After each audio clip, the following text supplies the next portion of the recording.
and welcome back to another episode of On the Couch with Nici, where I bring you experts for expats. This episode is proudly brought to you by Expat Dental, who offer convenient appointment times in the early morning, evening and on Saturdays. So, who's with me on the couch today?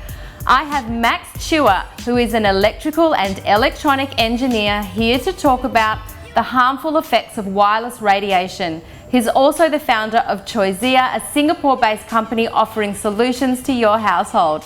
Let's have a chat. Obviously, wireless radiation is everywhere. It's out in the streets, it's in other buildings, but it's also in our home. Yes. What are the items in our house that we need to be aware of that are emitting these wireless radiations? Yeah. From your mobile phone, your wireless router, baby monitors, and also microwave oven, for example, they are also emitting a strong source of microwave or wireless radiation. By reducing those exposure, which means that you can cable most of these things as much as possible, then you will not get so much of the wireless radiation in your home. Cabling. What do you mean by cabling? I know that we can cable the internet. Yes. What else can we cable? For example, for router, you can use a Ethernet cable. Yeah, you can activate or deactivate the wireless as and when you want. There's such device available in the market. What are some practical steps we can take in the home to reduce the wireless radiation? Yeah, just take mobile phone for example. If you are not using some of the function like Bluetooth or Wi-Fi, you can actually deactivate it because people are not aware that a mobile phone has several antennas. Like they have antennas for Bluetooth, for Wi-Fi, for mobile phone signals, and for GPS. Yes. So if you deactivate something while you're not using it, you will definitely reduce the amount of exposure dramatically. Yeah. Okay, so the Wi-Fi, we can switch that off. The Bluetooth, we can switch that off. I think mobile people will pretty much have them on all day. How much of a difference do you think it would make if we were to remember to switch off Wi-Fi when we don't need it? When it comes to this, it is a cumulative effect. So if you have all this antenna on, obviously you have magnified exposure compared to have only one. So I will highly encourage that if you are not using those, try to limit those antennas just to keep it off. WHO, World Health Organization, has classified this form of radiation as possibly class 2B carcinogen, and people are not even aware of this. What does it mean? It is classified under the same category as lead, DDT, car exhaust, and chloroform. We would not want to expose our children with those kind of things, but yet we are actually exposing them to this wireless radiation. Yeah. And this is where we are in the world. With technology and everything that's progressing, we are in a wireless society. So there's only so much that we can do, but on a household level, at the very least, we can take steps to reducing the emissions. And for those people, our neighbours or organisations outside of our home that we can take steps to protect ourselves and insulate ourselves from that as well. Yeah, that is true. That's why I'm saying that start with your home. It's a place that is within your control. Keep it low, especially the place that you sleep. Does it have an effect on our sleep, having Wi-Fi on overnight? Yes, there have been studies that known that wireless radiation has known to impede the release of this melatonin. Okay, so turn the phone off, but some people like their phone on, at very least turn the Wi-Fi off so that calls can still come through if they need to. So when it comes to wireless radiation, a very easy tips that people can use is keep it as far as possible, because we used to say distance is your friend. A further distance that you go, the amount of radiation that you've been exposed is greatly minimized. Yeah, so you can keep your phone on but put it in a further away from you. You put it on airplane mode. Yeah, airplane mode works. Yeah, and you can still have your alarm clock that still runs on it. So if you were to put it close to you, I suggest that you put it to airplane mode. Yeah.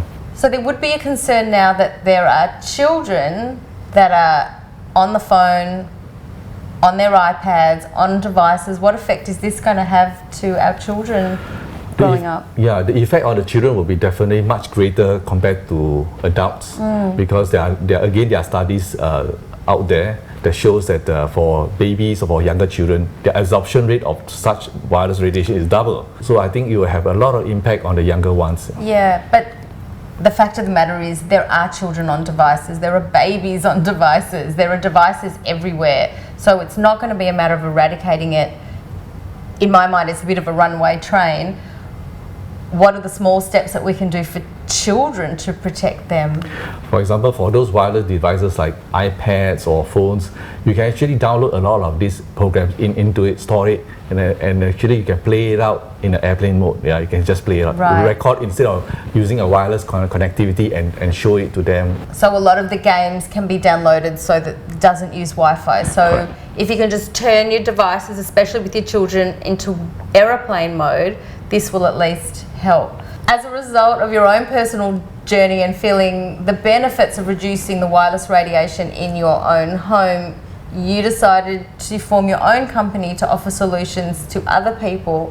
What sort of solutions do you have? My solution is very much focused on external radiation, Okay. mainly from neighbors Yes. or from nearby cell phone tower.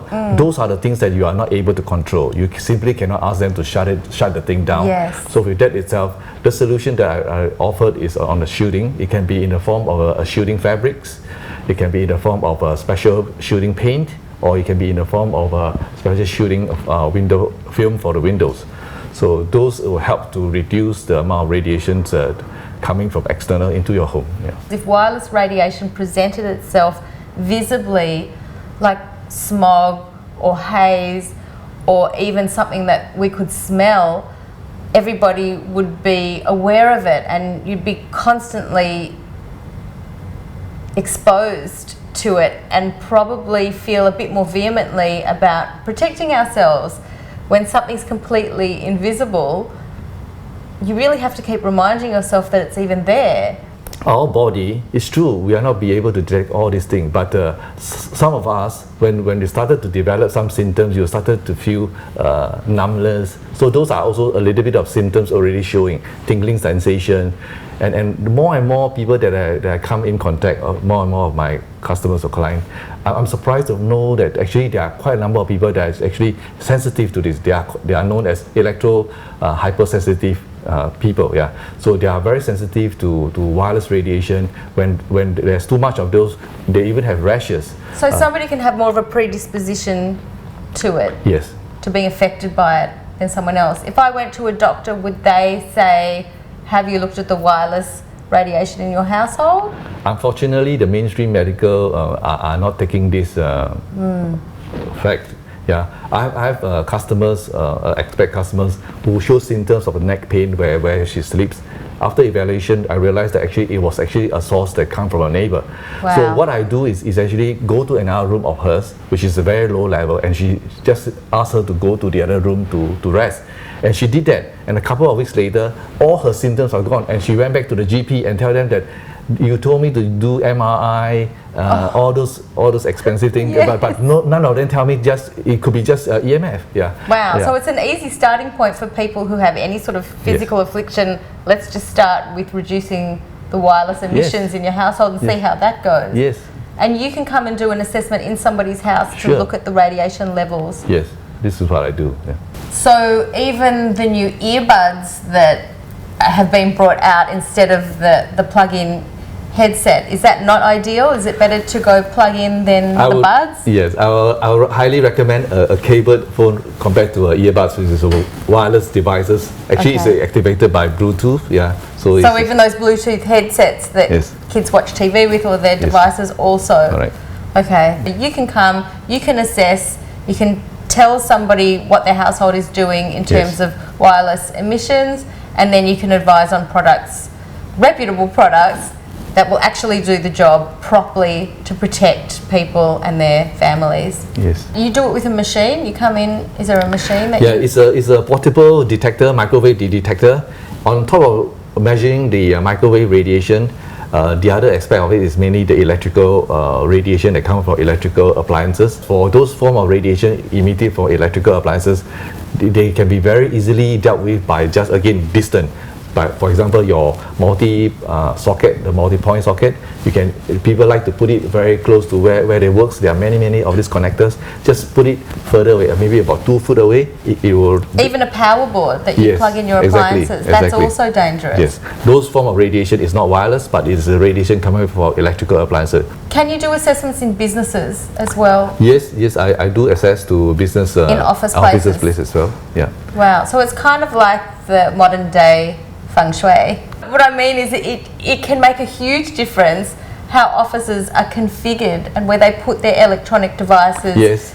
In terms of proximity to workers, for example, to protect the health of staff. Yes. Thank you so much for coming in today. I think it's a very scary topic, but one that we need to be aware of. Thank you very much for having me, Nici.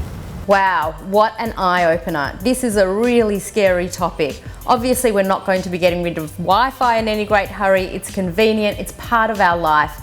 But at least know the hazards associated with it and what you can do to protect you and your family. Call Choisea, get your office or your house assessed, and take steps to protect those around you. Thanks, everyone.